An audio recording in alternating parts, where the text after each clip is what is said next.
Sebelumnya saya ingin menjelaskan tentang latar belakang masalah yang dihadapi oleh perusahaan KLM. Perusahaan KLM menjalankan bisnis di bidang kredit kendaraan bermotor dengan pelanggan hampir mencapai 2.000 orang. Permasalahan yang terjadi adalah yang pertama, perusahaan mengalami kesulitan dalam menghitung jumlah kredit untuk setiap pelanggan berdasarkan penghasilan dan uang setoran awal yang dibayarkan.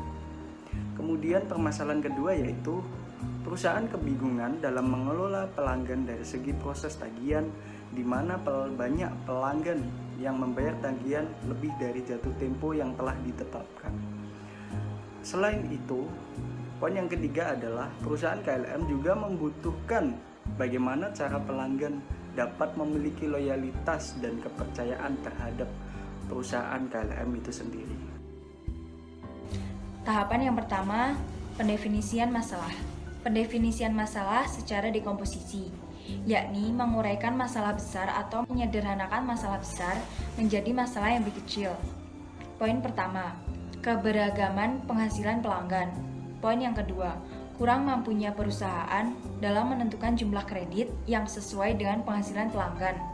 Poin yang ketiga, ketidaksesuaian kredit bagi pelanggan dan perusahaan itu tersendiri.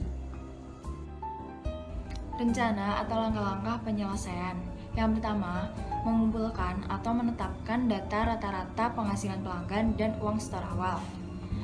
Pelanggan dengan penghasilan A sampai B memberikan uang setor awal dengan opsi pilihan 1 atau 2. Pelanggan dengan penghasilan B sampai C memberikan uang setor awal dengan pilihan opsi 1 atau 2. Dengan catatan bahwa penghasilan ditentukan dari hasil survei, data rata-rata pembeli, dan ditentukan dengan range yang diinginkan perusahaan. Namun apabila perusahaan ini memberikan pilihan opsi yang banyak atau beberapa pilihan opsi dan keinginan perusahaan tersebut tidak boleh melebihi range rata-rata dari penghasilan pelanggannya tersebut.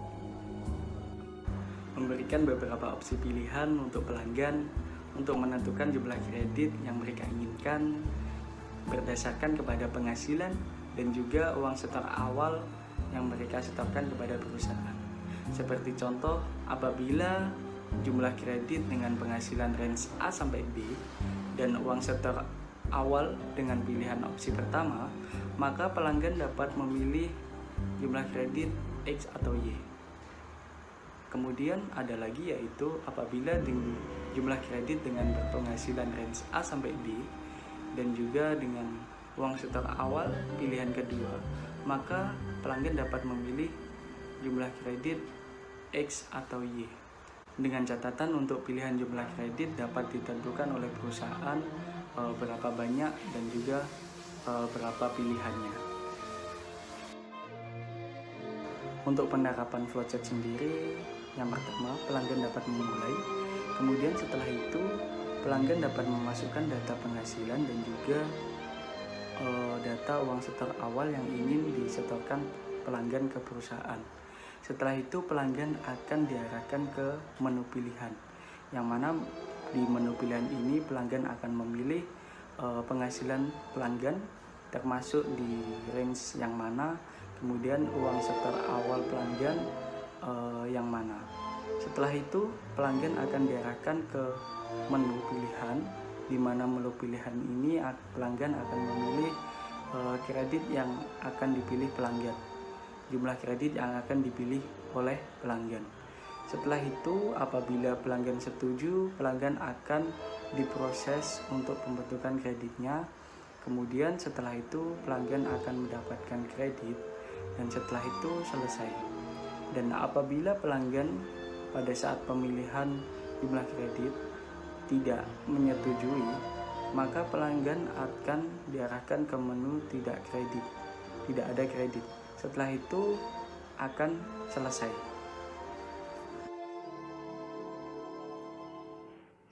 Selanjutnya masalah kedua. Pada permasalahan kedua ini terkait dengan banyaknya jumlah pelanggan yang dijatuhi tempo pengangsuran, sehingga dari banyak pelanggan tersebut terdapat pelanggan-pelanggan yang lupa untuk membayar tagihan angsuran. Di mana hal tersebut berdampak pada telatnya masukan untuk perusahaan dan mengakibatkan kerugian. Selanjutnya, untuk langkah-langkah penyelesaian pada permasalahan kedua ini, langkah pertama yaitu menghimpun data-data kreditur.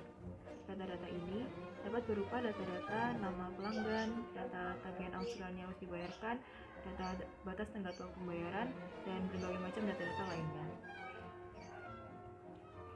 Lalu selanjutnya untuk langkah yang kedua yaitu menyusun jadwal batas tenggat waktu pembayaran kredit. Dari data yang telah dikumpulkan sebelumnya, dapat disusun sebuah jadwal yang berisi tenggat waktu pembayaran angsuran kredit, di mana jadwal tersebut akan berguna untuk langkah selanjutnya. Selanjutnya adalah kita merancang pengingat otomatis 1 minggu sebelum tenggat waktu angsuran. Nah, yang terakhir adalah kita menerapkan denda berupa 0,5% dari total angsuran setiap harinya. Nah, ini adalah flowchart sederhana dari permasalahan kedua. Pertama, kita start, lalu input semua seluruh data pelanggan dan jadwal angsuran si pelanggan. Di sini kita bisa melihat akan ada sebuah reminder melalui email dan SMS sebelum seminggu dari jadwal pembayaran si pelanggan. Lalu di sini kita akan masuk ke dua tipe pelanggan, yaitu pertama pelanggan yang tepat waktu untuk membayarnya, dan kedua yaitu pelanggan yang biasa menunggak. Di sini kita menerapkan denda yaitu 0,5% setiap harinya. Nah, setelah itu akan muncul berapa angsuran yang harus dibayar oleh pelanggan tersebut. Masalah ketiga yaitu loyalitas pelanggan. Di sini banyak pelanggan yang sudah menggunakan kredit perusahaan kita, tapi setelah mereka menggunakan kredit perusahaan kita, mereka hilang begitu saja. Nah, masalah ini dihadapi oleh perusahaan, yaitu perusahaan kehilangan pelanggan. Solusi yang dapat ditawarkan yaitu dengan adanya program loyalitas, di mana perusahaan memberikan reward kepada pelanggan berupa cashback agar pelanggan kembali bertransaksi dengan perusahaan. Pelanggan membeli dari perusahaan Anda. 2. Pendaftaran. Pelanggan mengisi formulir promosi dan menanyakan bukti pembelian. 3. Persetujuan dengan perusahaan, validasi partisipasi pelanggan. Dan yang terakhir, insentif. Pelanggan menerima cashback tidak menyebutkan mereka setelah perusahaan memvalidasi semua pelanggan. Dan ini flowchartnya. Algoritma ini pada dasarnya yang tadi saya kembali setelah bentuk flowchart. Mulai membarukan data konten promosi, formulir promosi dan penambahan bukti pembelian, mengecek promosi, mengatur, terus mengkonfirmasi antara benar dan benar atau tidak. Jika benar, jadi diberi cashback ke arah penyelenggaraan sendiri. Jika tidak, ya.